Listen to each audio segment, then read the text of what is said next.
Halo, selamat malam pemirsa Jawa Post TV. Saya Disan Nugraha, senang sekali bisa menyapa Anda kembali dalam Bincang-Bincang. Kota Surabaya, pemirsa, akan memasuki usia ke-733 tahun di akhir bulan Mei ini. Dan Surabaya dengan segala dinamikanya tentu memiliki berbagai macam rencana pembangunan, juga berbagai macam achievement yang sudah didapatkan. Bagaimana Surabaya ini akan menuju ke Smart City. Ini yang juga akan menjadi bahasan kami dalam bincang-bincang malam hari ini, pemirsa. Namun sebelum kami mulai perbincangannya, kami hadirkan terlebih dahulu tayangan yang berikut ini.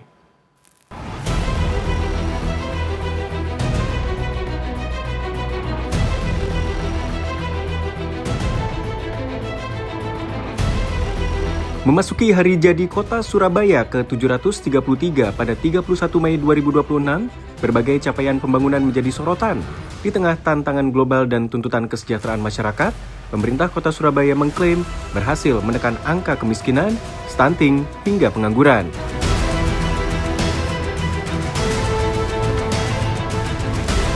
Wali Kota Surabaya Eri Cahyadi menegaskan arah pembangunan kota pahlawan tetap difokuskan pada 7 prioritas utama, mulai dari pengentasan kemiskinan, penurunan pengangguran, penanganan stunting, hingga peningkatan kualitas sumber daya manusia dan pertumbuhan ekonomi.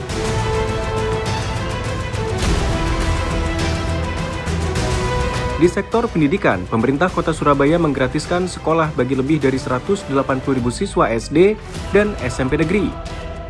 Pemkot juga memperkuat pendidikan inklusi, termasuk membangun rumah anak prestasi dan asrama bibit unggul bagi anak dari keluarga miskin.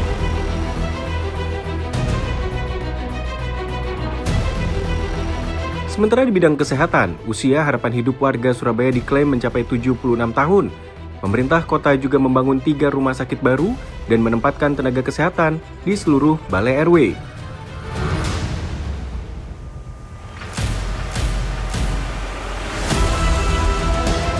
Program Universal Health Coverage atau UHC kini didukung anggaran hingga 500 miliar rupiah untuk menjamin layanan kesehatan warga.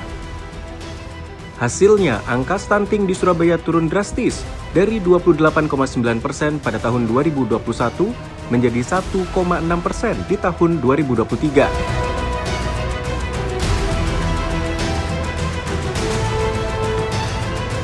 Jumlah penduduk miskin juga menurun menjadi sekitar 68.000 jiwa, sementara kemiskinan ekstrim diklaim mencapai 0%. Sektor ekonomi, program padat karya, bantuan usaha, dan subsidi listrik disebut mampu mendorong pertumbuhan ekonomi Surabaya menjadi 5,76%. Angka pengangguran pun turun menjadi 4,91% atau sekitar 79.000 jiwa. Adapun pembangunan infrastruktur terus dilakukan melalui pembangunan jalan sepanjang 164 km dan drainase sepanjang 216 km sejak 2021.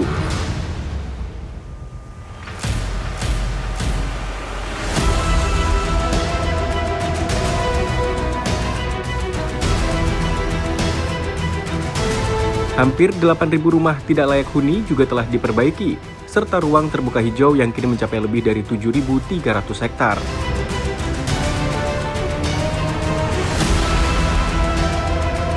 Meski demikian, Wali Kota Eri Cahyadi mengakui masih banyak tantangan yang harus diselesaikan.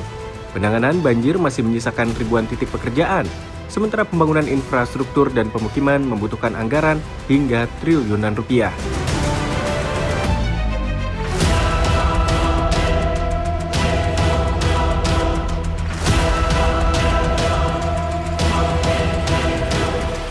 Memasuki usia ke-733 tahun, Surabaya terus didorong menjadi kota modern yang inklusif dan berkelanjutan. Namun di tengah dinamika ekonomi dan tantangan global, konsistensi pembangunan dan ketepatan kebijakan akan menjadi kunci bagi masa depan kota pahlawan.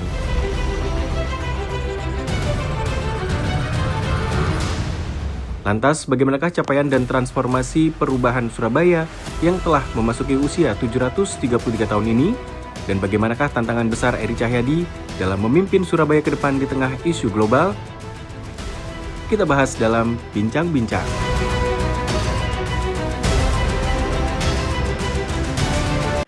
Tantangan Surabaya menuju Smart City, ini yang menjadi topik bahasan kami menuju juga HJKS atau Hari Jadi Kota Surabaya di tahun 2026 ini pemirsa. Dan senang sekali saya di studio bersama dengan Ketua DPRD Kota Surabaya Pak Saifuddin Zuhri dan pakar kebijakan publik dari UINSA Pak Andri Arianto.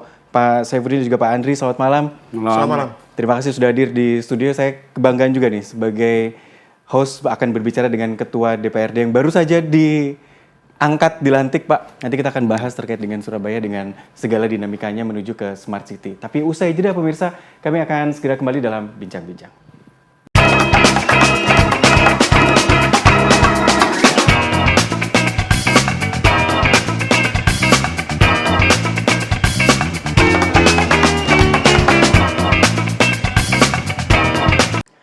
Kembali dalam Bincang-Bincang pemirsa, pemerintahan Kota Surabaya dengan Wali Kota Surabaya Eri Cahyadi tentu ingin memiliki rencana-rencana baik demi mensejahterakan warganya. Termasuk dalam tema HJKS 2026 pun juga masih terus ingin menggelorakan semangat pembangunan. Tapi saya juga ingin tahu bagaimana pandangan dari DPRD Kota Surabaya melihat pemerintahan Kota Surabaya yang sudah berjalan. Saya langsung kepada Pak Ketua, langsung Pak Saifuddin, saya ingin tahu dulu pandangan Anda terkait dengan perjalanan kepemimpinan Kota Surabaya di tangan Wali Kota Surabaya Eri Cahyadi yang disoroti oleh DPRD Kota Surabaya, Pak Saifuddin. Ya, jadi Surabaya kita bicara tentang Wali Kota Pak Erik. Maka Pak Erik ini di awal itu menjadi Wali Kota dihadapkan pada pandemi. Ya, ya. Nah, maka di periode pertama hanya 3 tahun. Maka proses tentang kepemimpinan sampai hingga kini, maka kita lihat bahwa progresnya amat sangat kita lihat itu lebih ada peningkatan lebih bagus dalam kaitan pengelolaan penanganan kemiskinan, contoh kemiskinan. Maka kemiskinan yang selama ini rumah tidak layak, terus angka kemiskinan selalu tinggi, maka ditekan menjadi satu proses tentang sentuhan gizi, sentuhan pendidikan, layanan kesehatan, dan termasuk dia bedah rumah. Jadi rumah yang tidak layak huni terus disupport lagi menjadi satu kebijakan, dikonkretkan untuk diwujudkan perda rumah tidak layak huni. Jadi rumah layak huni ada di Kota Surabaya nanti akan menjadi satu kerangka utuh yang menjadi PR terus kita selesaikan. Itu salah satu contoh, ada perdanya, berarti anggarannya pun juga dialokasikan jelas dari APBD. Jelas.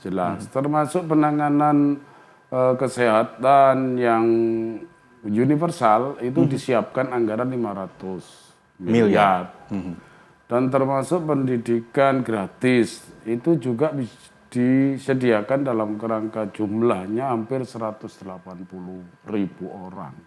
Anak yang harus disentuh, karena kita paham bahwa Surabaya menjadi kota layak huni, kota inklusi, maka terus kita lakukan kontrol, pengawasan, keterbiaan, karena tidak bisa diukur dalam penanganan problem kota metropolis yang nomor 1 di Indonesia.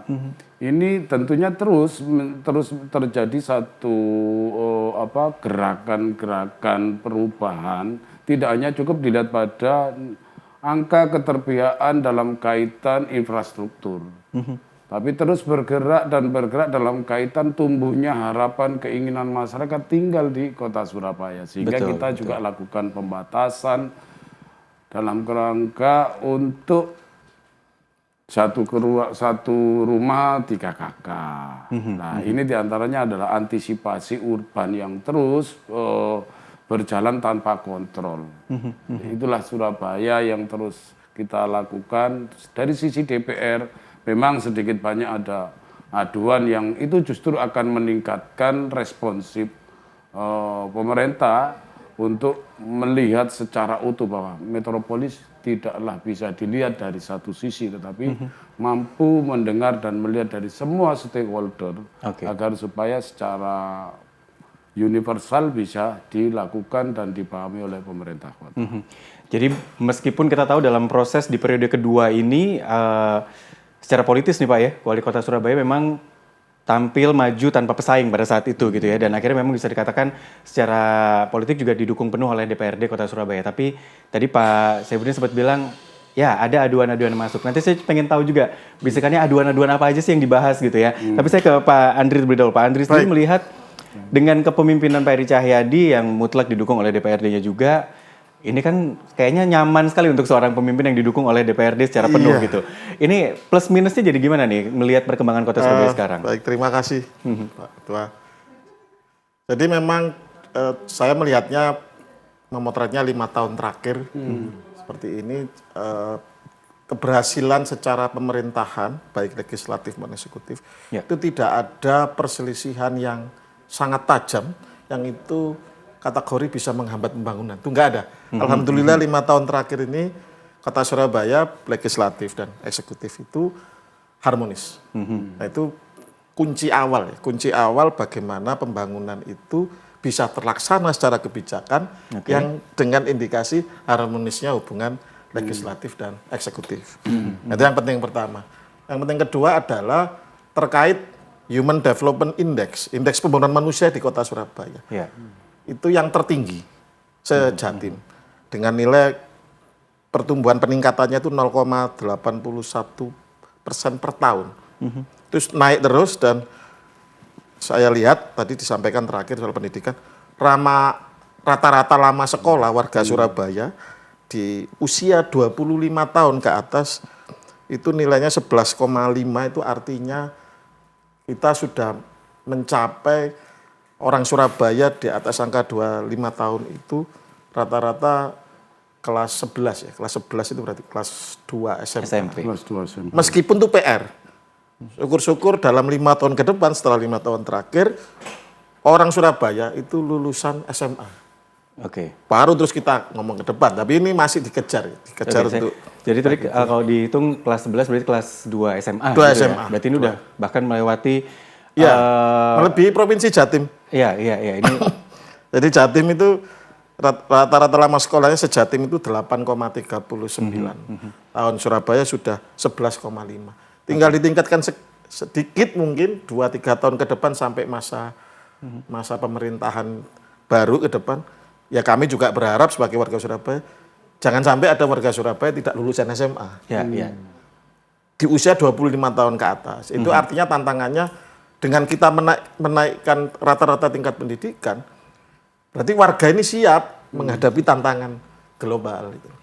Nah kalau lulus masih SMA, lebih masih SMP, saya mohon maaf nggak sebutkan itu Surabaya, nggak sebut kota lain, ya itu pasti tantangan lebih berat baik oleh legislatif maupun eksekutif. Kalau masyarakatnya pendidikannya lulusan SMP. Lah kita lulusan SMP tapi naik rata-rata usia kelas 2 SMA. Ya ini artinya semakin tinggi tingkat pendidikan masyarakat, kesadaran dan sebagainya, program apapun yang diputuskan, baik oleh eksekutif legislatif, insya Allah itu akan diterima masyarakat dengan baik jika dengan dilakukan sosialisasi yang tepat. Itu di satu poin pendidikan yang cukup krusial gitu. Krusial itu, sangat krusial. Nah kalau tidak bisa memotret itu, ya apa yang bisa diukur dari kita atau pemimpin kita, baik legislatif eksekutif, loh tuh pendidikan masyarakat betul nggak bisa sekolah, itu sudah drop banget. Apalagi dengan semangat smart city gitu ya. City-nya udah dibangun, kotanya sudah dibangun menjadi masyarakatnya smart city, tapi masyarakatnya nggak dibangun, ketinggalan gitu nanti ya. Tapi dari data-data ini menunjukkan kalau indeks pembangunan manusia menjadi concern juga dari pemerintahan Kota Surabaya. Baik, nanti saya akan lanjutkan kembali ke Pak Ketua DPRD Kota Surabaya, tapi usai jeda pemirsa.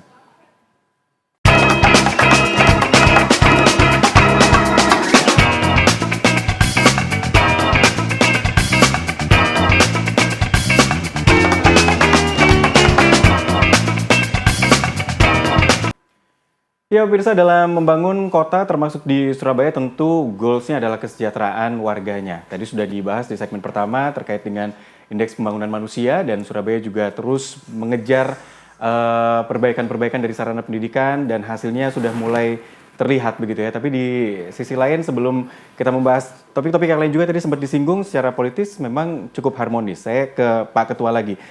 DPRD Kota Surabaya dan Wali Kota Surabaya memang sangat harmonis, tapi kadang-kadang masyarakat jadi khawatir. Ini kalau terlalu harmonis, jadi nggak ada yang mengkritisi gitu. Sebenarnya kalau dari Pak Ketua sendiri melihat DPRD Surabaya sendiri memperhatikan kinerja dari pemerintah Kota Surabaya seperti apa, Pak?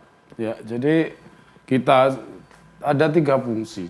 DPR itu ada 3 fungsi, legislasi, pengawasan, dan penganggaran. Maka tentunya kalau kita berikan contoh kepada publik bahwa penyelenggaraan ini harusnya bisa dipahami, dimengerti, dirasa oleh semuanya, termasuk harmonisasi ini menjadi satu syarat ketika kita bicara tentang nasib dan masa depan warga kota. Sehingga itu kita mulai dari berbagai macam hal sehingga menjadi satu rumusan bersama. Jadi itulah fungsi DPRD dan Pak Wali Kota melakukan satu kerangka itu pelaksanaan eksekusi.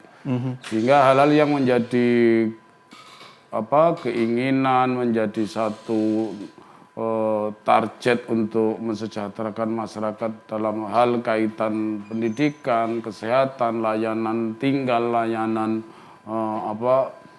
lingkungan, ini menjadi concern kita bersama, termasuk bagaimana mengikut sertakan, mengaktifkan peran warga, termasuk ada musrenbang dengan berbagai kelompok elemen masyarakat, RT, RW, terus KSH mendeteksi situasi masyarakatnya seperti apa. Maka disitulah bagaimana merangkum satu keinginan masyarakat yang terus teralirkan dari berbagai macam stakeholder yang dirumuskan oleh pemerintah kota. Lah, dari sisi penilaian itu termasuk pendidikan, kita selalu memberikan kontrol terhadap pelaksanaan pemerintah, termasuk di dalam musrenbang, di dalam pelaksanaan kegiatan program yang sudah dilaksanakan, termasuk 0 anak tidak sekolah. Itu menjadi concern kita. Cuman kadang kendalanya kita sudah sampai menyiapkan anggaran dalam kaitan anak sekolah SMA, termasuk kuliah. Itu program pemudah tangguh sudah kita sediakan. Bahkan itu disajikan dan bisa diakses oleh anak-anak kita melalui data yang sekarang justru malah data deteksi termasuk desil 1 sampai 6 yang menjadi konsen kita sejumlah 38.000 di kota Surabaya.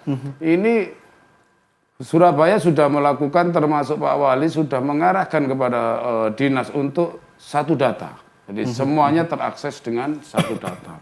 Maka tentunya ketika melihat dalam konteks Surabaya dengan satu data, maka akan melakukan satu aplikasi kerangka untuk keterpihakan, percepatan, penanganan, itu lebih cepat terjadi. Nah, ketika mungkin ini harus melakukan satu perubahan MPAK dalam kerangka percepatan kemakmuran, percepatan dalam pelayanan masyarakat, itu bisa terjadi ketika harmonisasi dan menjelaskan atas semua yang dibutuhkan oleh masyarakat, itu bisa kita pahami dari 2 lembaga pemerintahan dan lembaga eksekutif itu dengan lembaga legislatif. Dari jawaban Pak Saifuddin, saya melihat bahwa ini adalah bukti bahwa DPRD terus memantau juga apa yang dilakukan oleh pemerintah Kota Surabaya. Dan akhirnya juga data-data itu akhirnya ya punya raport yang hijau, nggak merah lah gitu ya Pak ya.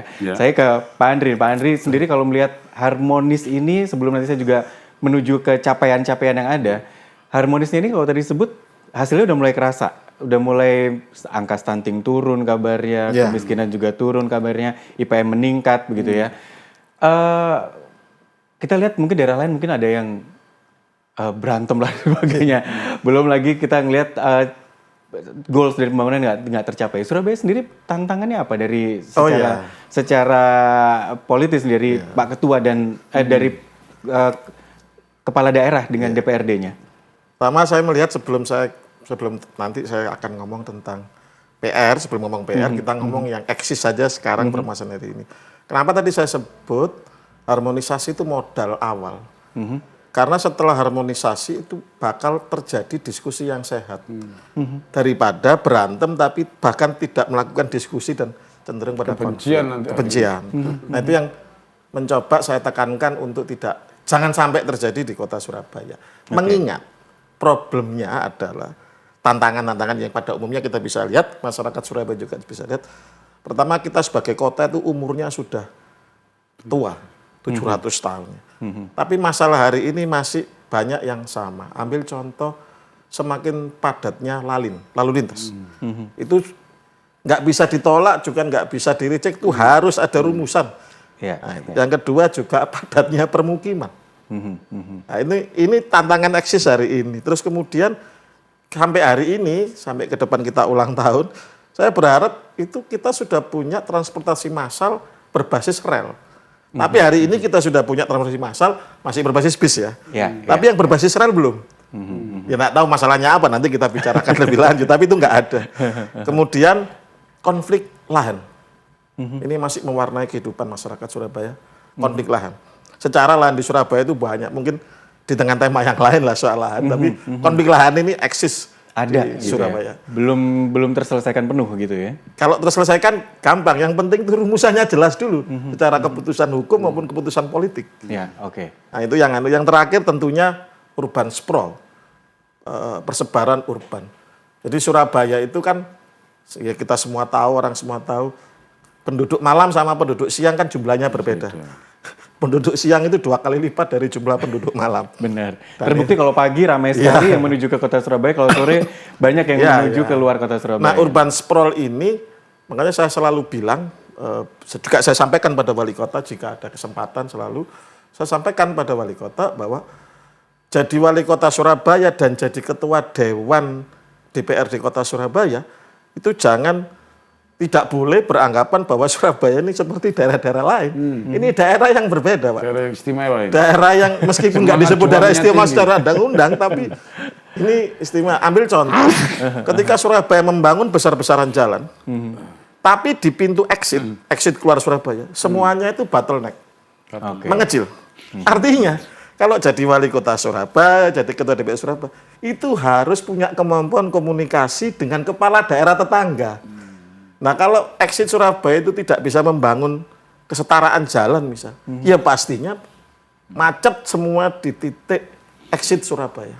Jadi berpikirnya harus Surabaya Raya nih ya? Ya itu, meskipun belum ada undang-undangnya ya, belum ada, tapi itu problem dalam konteks politik. Ya politik.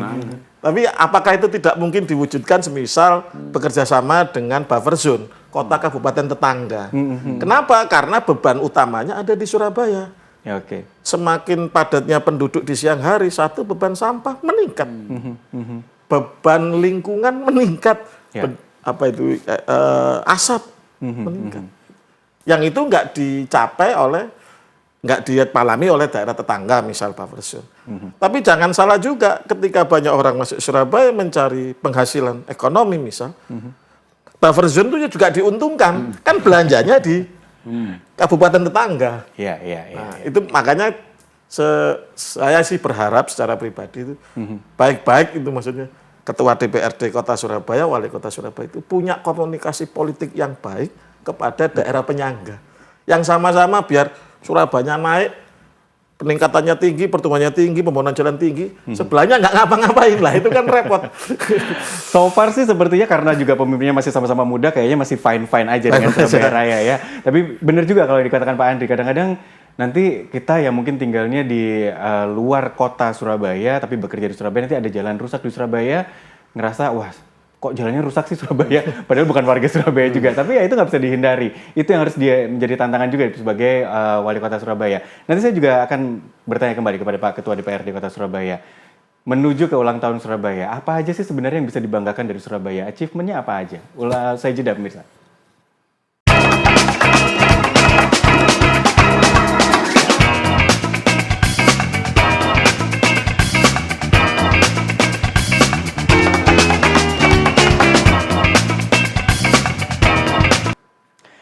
Ya, Surabaya menuju ke ulang tahun ke-733 tahun di tahun 2026 ini, nanti di tanggal 31 Mei 2026. Saya ingin tahu juga sebenarnya apresiasi apa saja yang sudah dirasakan oleh setidaknya dari para anggota Dewan yang akan diwakili oleh Pak Ketua Dewan. Mungkin ini juga menjadi pewakil dari yang sudah dirasakan oleh warga Surabaya. Pak Ketua, saya ingin tahu juga apa yang diapresiasi oleh DPRD Kota Surabaya begitu ya, terkait dengan yang sudah dicapai oleh pemerintah Kota Surabaya sejauh ini, Pak. Jadi apresiasi DPRD terhadap wali kota atau pemerintah Kota Surabaya diantaranya adalah masyarakat yang selama ini tidak mendapatkan layanan rumah yang layak itu bisa didapat. Terus masyarakat yang selama ini kesulitan dalam melakukan akses layanan digitalisasi, maka ini sampai di tingkat RT bisa dilakukan sehingga tidak perlu warga mendapatkan layanan administrasi itu dia harus melakukan cuti kerja, dia harus naik Gojek dan lain sebagainya. Itu hanya cukup dia datang di wilayahnya sendiri dengan peran komunikasi dengan Pak RT, Pak RW, maka itu selain mendekatkan layanan juga akan terjadi satu kegotong royongan, semangat untuk membangun, peduli, saling kenal di wilayah masing-masing. Kalau perlu, maka itu yang kita berikan apresiasi bahwa pengurangan atas beban untuk memenuhi administratif, layanan administratif ini tidak menjadi beban bagi warga kota. selesai di wilayah kelurahan bahkan. Iya, gitu selesai di wilayah RW. RW bahkan. Bukan di kelurahan. Makin dekat dengan tempat tinggal gitu ya. Makin harusnya. dekat pendekatan itu yang sebenarnya termasuk kita beri apresiasi visi Pak Wali memberikan pendekatan layanan tentang tanggung jawab kesehatan. Karena obsesi yang harus dicanangkan di kota Surabaya bahwa layak hidup itu minimal 76 tahun. Jadi jaminan kesehatan harus dicapai di arah situ. Maka sampai terjadi membangun di rumah sakit. Kita punya rumah sakit dua. Jadi ada Bidea, ada Suwandi, ada yang baru ini Eka Chandra yang mungkin nanti akan kita dorong kembali dalam tugas dan tanggung jawab Pak Wali ini masa-masa akhir. Targetnya adalah 2 rumah sakit yang dicanangkan untuk bisa diselesaikan, mendekatkan layanan itu dari wilayah selatan, wilayah utara. Sekarang yang beroperasi 3 milik pemerintah kota. Iya. Targetnya ada 2 lagi, berarti akan ada 5. Jadi 5 daerah utara, barat, selatan itu semua sudah nanti bisa dipenuhi. Ini mudah-mudahan nanti kita menjadi satu PR. Terus kita ingatkan Pak Wali Kota bagaimana meskipun dengan adanya situasi ekonomi yang belum menentu dan lain sebagainya. Tapi bagaimana cara melakukan satu penganggaran yang tidak menghentikan hanya pada kepentingan fisik, pembenahan kaitan SDM dan layanan kesehatan lain, ini terus terjadi satu perimbangan. Bisa dengan penggunaan anggaran KPBU.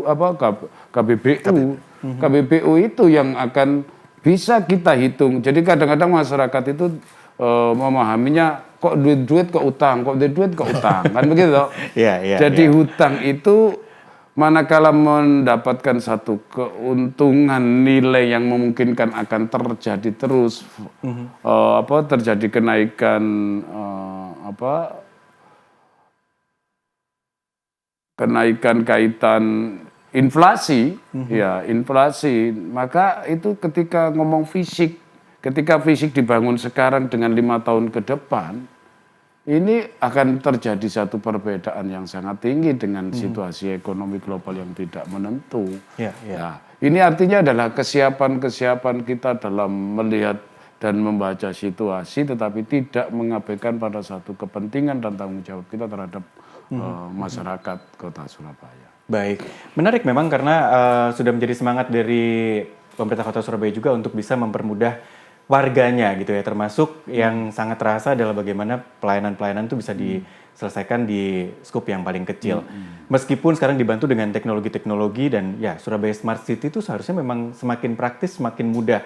Saya ke Pak Andri nih, Pak Wali ini kan sangat menggerakkan strukturnya bahkan sampai ke RW sekalipun. Balai RW kalau bisa jangan pernah sepi gitu ya, ada terus gitu kegiatan di sana.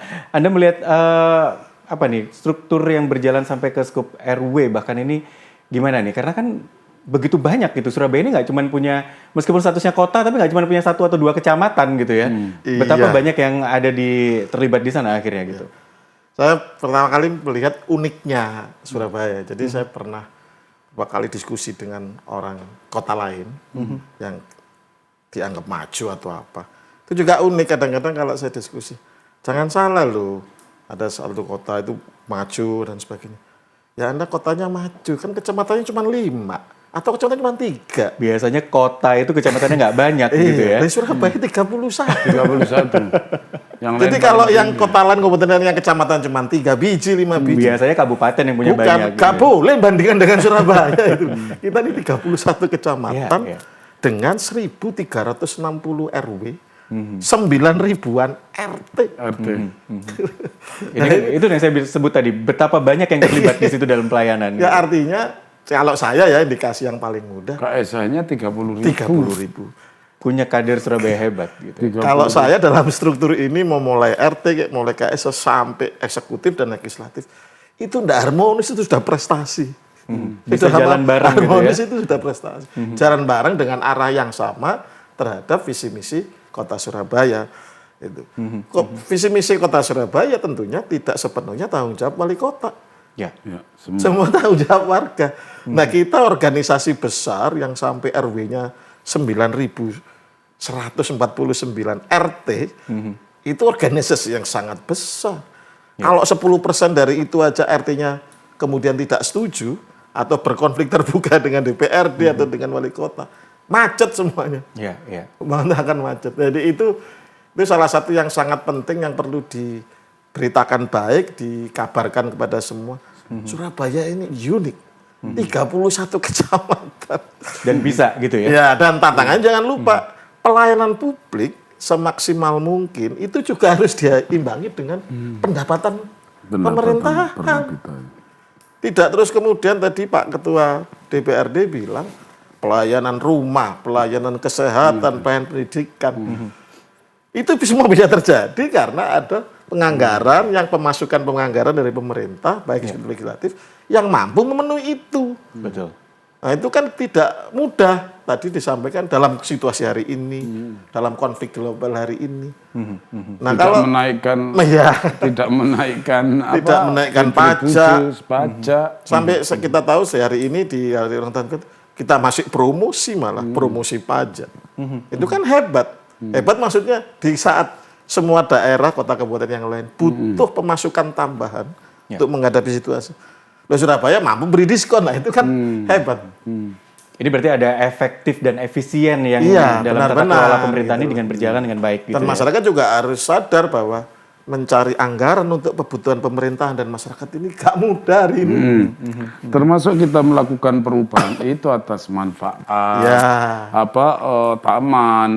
Kadang ada yang mengkritisi munculnya papan iklan, hutan besi. Itu sebenarnya kita tahu, kita sadar bahwa Surabaya butuh anggaran. Tapi bagaimana anggaran itu tidak mencekik masyarakatnya. Ya. Itu lagi dikelola dengan baik, dikelola dengan efisien. Karena Surabaya ini juga selain tadi Pak Andri bilang sangat unik dengan karakter kecamatan yang begitu banyak, RW yang sampai ribuan, dan kita punya KSH juga. Warganya juga menjadi bagian dari satu kesatuan itu. Karena warga Surabaya ini juga kalau ada yang nggak bagus, tipenya akan langsung teriak, terbuka gitu ya, belak-belakan aja gitu, langsung bisa komplain. Nah, ini juga nanti akan saya konfirmasi lagi ke Pak Ketua DPRD Kota Surabaya, apa nih keluhan masyarakat? Apakah banjir masih menjadi keluhan yang utama? Usai jeda, pemirsa.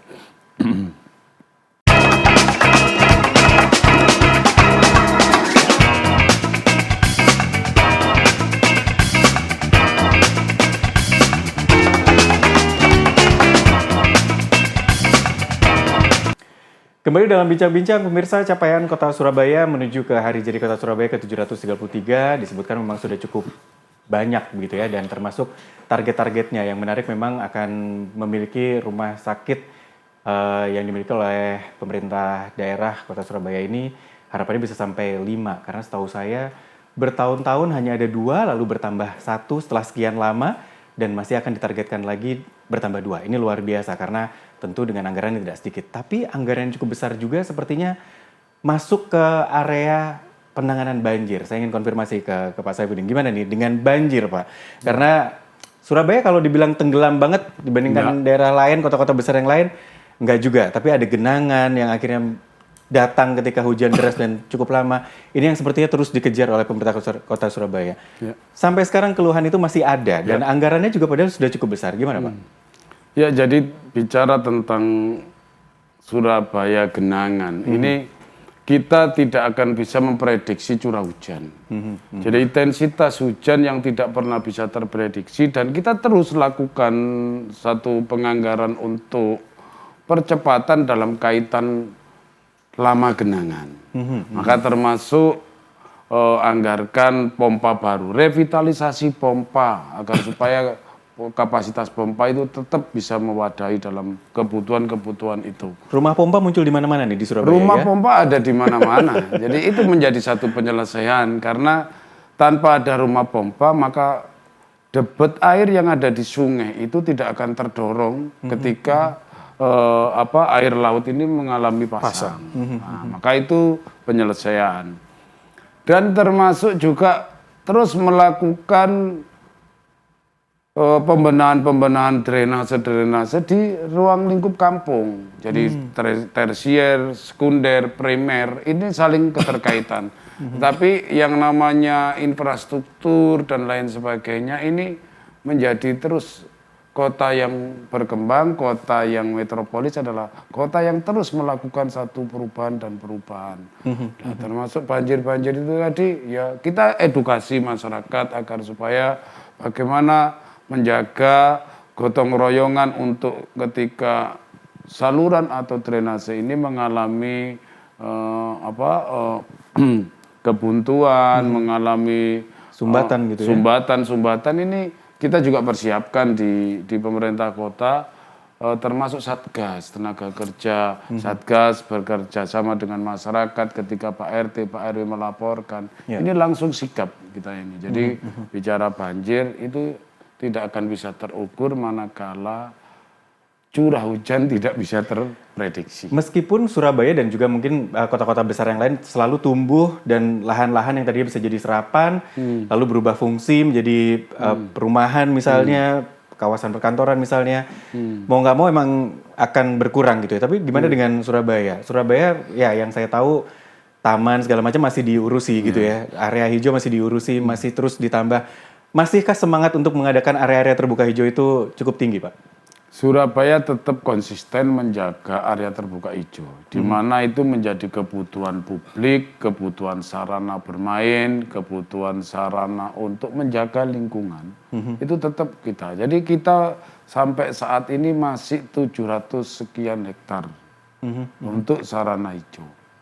Maka artinya adalah Surabaya masih mendekati titik aman dalam mengamankan ruang terbuka hijau. Maka ini yang menjadi konsep Surabaya Smart City itu, selain layak huni, selain ramah lingkungan dan peduli terhadap semua kepentingan termasuk disabilitas, sarana transportasi dan lain sebagainya.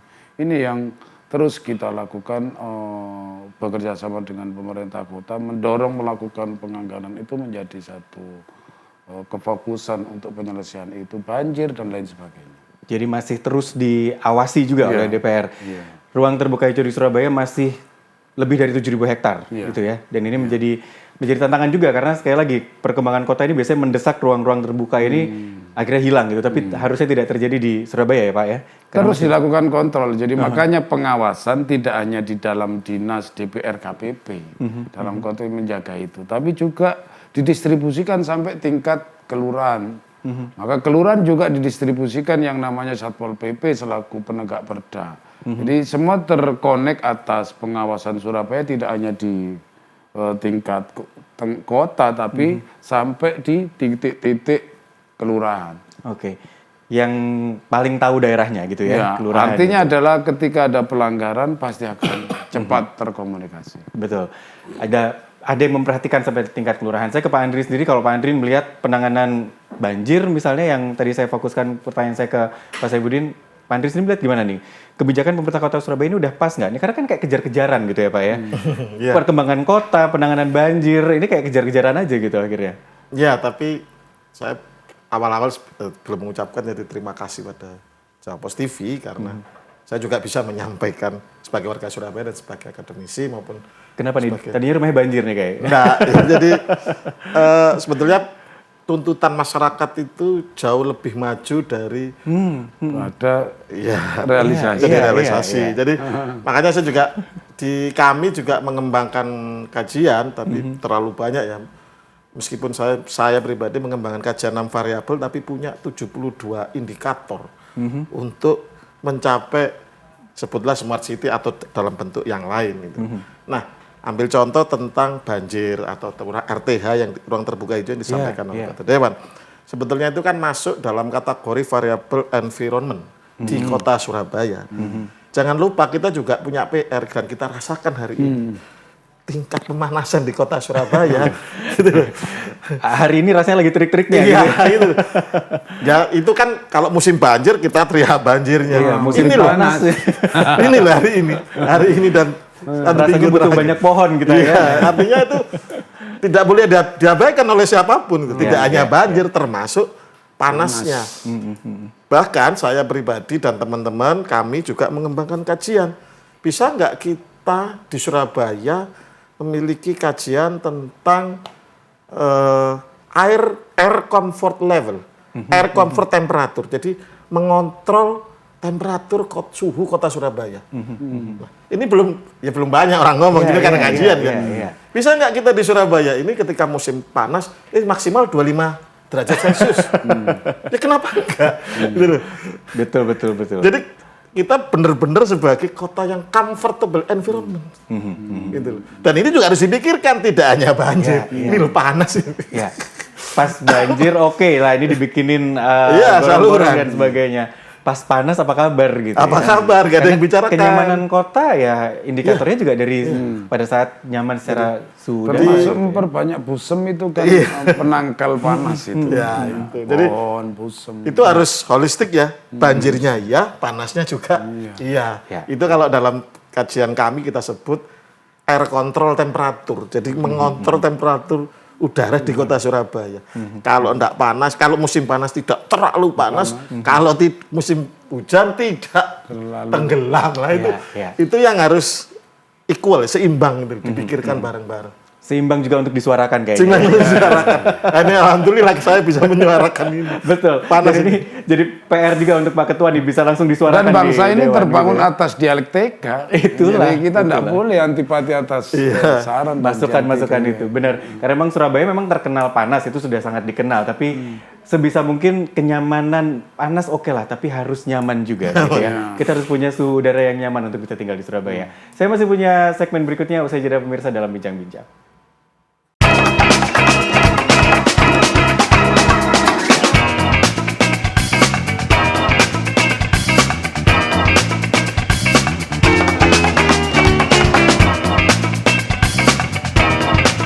Saya berada di segmen terakhir pemirsa untuk bincang-bincang malam hari ini. Saya masih bersama dengan Pak Andri dari UINSA dan juga Pak Saifuddin, Ketua DPRD Kota Surabaya.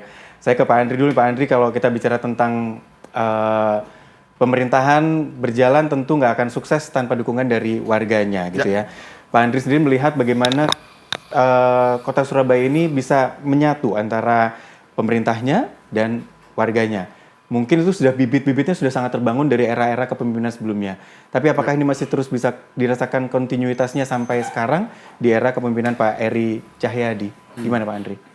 Terima kasih. Saya pribadi itu melihat ini potensi besar dengan kondisi pemerintahan yang harmonis, masyarakat yang mendukung itu potensi besar untuk menaikkan level Surabaya.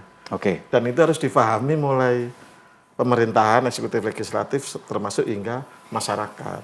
Nah, next levelnya Surabaya itu apa? Gitu. Nah, dulu kita punya pengalaman banyak bahwa Surabaya ini bukan kota sembarangan. Di ulang tahun ini saya sampaikan, Surabaya ini tidak bisa disandingkan atau dilevelkan dengan kota-kota yang lain yang pada umumnya. Surabaya ini harus naik ke next level, ke internasional. Jadi levelnya itu global power city. Jadi kota global kita ini. Mikirnya udah harus jauh ke harus sana gitu. ya? Kalau kita masih mikir kota pada umumnya ya kita nggak akan maju-maju. Nggak next level. Kenapa? Global power city itu kan ya semua orang tahu. Kita lihat 5 besar aja ya. London, Tokyo, New York, kemudian Paris, Singapura. Yang Asia mungkin Singapura. Artinya kalau sudah tingkat global power city, Surabaya ini nerima segala bentuk masyarakat, baik masyarakat lokal, masyarakat suku, bahkan masyarakat internasional kita siap. Jadi kota yang inklusif gitu ya. Kalau dikatakan dari Pak Ketua DPR, kita ini kota inklusif. Iya, kota inklusif kita tingkatkan masyarakat dunia. Global Power City. Nanti dibilang sama warga, kejauhan Pak Andri kayaknya gitu. Bisa nggak sih kita ke sana gitu? Sangat bisa. Sangat bisa. Kita kan ke sana harusnya ya. Iya, jadi itu sudah tantangan umum ya. Jangan sampai kita menurunkan prestasi. Dulu ketika era Bu Wali Kota Risma, kita ini sudah levelnya internasional loh. Paling nggak pernah mengadakan event internasional di Surabaya dengan PBB. Nah, itu kan sudah sangat semoga yang level internasional itu bisa lebih dikenal Surabaya di tempat lain, bahkan di dunia juga masyarakatnya akan otomatis meningkat terhadap standar internasional Surabaya. Paling nggak tentang perekonomian. Kedua, riset and development semakin banyak di Surabaya. Jangan sampai penelitian dan pengembangan Surabaya itu berhenti. Semakin banyak kampus di kita, semakin banyak memberikan sumbangsi pada kota Surabaya. Termasuk kultural interaksi. Ya syukurlah kita dalam 10-20 tahun terakhir ini tidak ada konflik suku. Itu prestasi, itu harus diapresiasi. Di tengah majemuknya warga Surabaya semakin majunya, lebih-lebih nanti skalanya internasional. Skala internasional itu gampang, sekarang pun sudah ada, cuman kita kurang mewacanakan, Pak. Satu, dua aja indikatornya. Satu, foreign resident. Orang asing yang tinggal di Surabaya. Itu nggak sedikit, banyak sekarang. Orang asing tinggal di Surabaya. Panas. Tidak tahu. Mau Arab, mau Cina, mau Eropa, mau apa. Banyak di sini. Yang kedua, kultural foreign visitor. Kunjungan banyak. Ambil contoh yang paling mudah, itu kapal pesiar pasti kok. Itu kan kunjungan yang bule yang kunjungan, kan ada juga bule yang tinggal di Surabaya. Nah itu sudah, kalau ini bisa dijadikan promo bahwa kita ini kota global, kita ini nerima dari manapun. Nah, itu kan berasumsi bahwa peningkatan ekonomi bisa naik, masyarakat semakin sadar kultural interaksi. Sudah nggak ada lagi ngomong rasis-rasis, nggak ada. Kamu suku apa, nggak ada. Jadi memang mindset warga juga harus dirubah. Saya punya waktu tinggal sedikit lagi nih, saya langsung ke Pak Ketua DPRD nih. Pak, kalau gitu Pak Saifuddin sebagai Ketua DPRD menjadi penjembatan antara warga dengan pemerintahnya gitu ya. Gimana Pak Ketua bisa mengajak warga untuk sama-sama membangun Surabaya, menuju Surabaya yang smart city ini, Pak?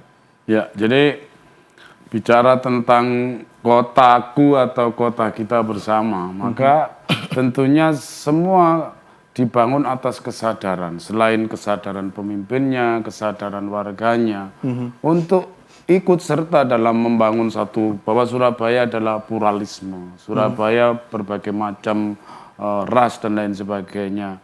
Maka ini menjadi satu modal bahwa seluruh kaitan yang ada di kota Surabaya tidak bisa dibebankan salah satu, termasuk wali kota, termasuk anggota DPR. Kita ini hanya melakukan satu jembatan atas rangkaian keinginan masyarakatnya. Kita dayungkan bersama bahwa Surabaya menjadi kota smart city, kota layak, kota global. Ini potensi-potensi yang dimiliki oleh Surabaya ini memenuhi syarat, termasuk kota pahlawan.